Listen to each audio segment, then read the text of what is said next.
My name is Beth Graves, and I'm a toy sculptor. I got into toy sculpting in a roundabout way because I was going to art school and I met someone who essentially I needed a toy sculpted. And I had never done that before, but I went ahead and did it for him, and then I needed to find out where I could get the thing I made cast into resin, which is a type of plastic, so that he could use it as a toy. And so I met the studio that I later worked for. I realized when I found out that this studio existed just up the hill from where I went to school, that I didn't really have any knowledge of how a toy had come to be before that. So I felt like I understood that toy sculpting must be real, but I hadn't ever considered it as a possibility, and it wasn't something that we talked about in art school. I don't think, at least not at that time and not at that school. I think now they're doing actual programs along those lines, but at the time it felt sort of like a secret. At the toy studio, we were working for large toy companies like Mattel and Hasbro. This was back in the early 2000s. So lots of wrestling, lots of Pokemon. They started with Dragon Ball Z before I was there. At that time, we would start with clay. You make the basic forms in the clay, then you use a waste mold made of alginate, which is something that people usually encounter at the dentist to make impressions of their teeth. But you make a very quick mold of the clay, and then we would have a pot filled with molten wax, and then we would shoot that into the mold.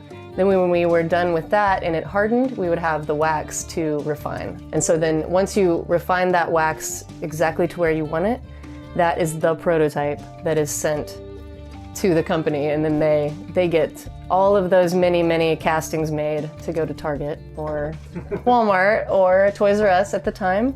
Most of the time is spent in the wax, refining it from kind of a general toy-shaped blob into something that looks like Pikachu or looks like John Cena. The only thing I ever made for Barbie personally, besides working on repositioning a Ken to stand in a different way, were these pets that were supposed to be for different Barbies from different countries.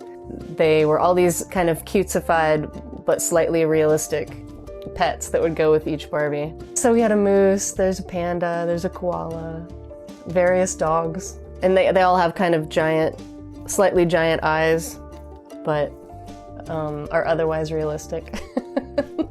Kind of like Barbie. What I'm doing more of now is sculpting for individual artists who either want something made in a different way than they would make it or don't consider themselves sculptors. And that is for a market that is entirely collectors based, and there are hardly any stores that a person would go to get the toys. It's all online or it's all convention based. Most of them are made in Japan. Sculpted all over the world, but produced in Japan in really tiny little factories, usually mom and pop operations. The process is the same because I'm still usually starting with clay, moving into wax, and refining in that medium, and then sending off that object as the prototype.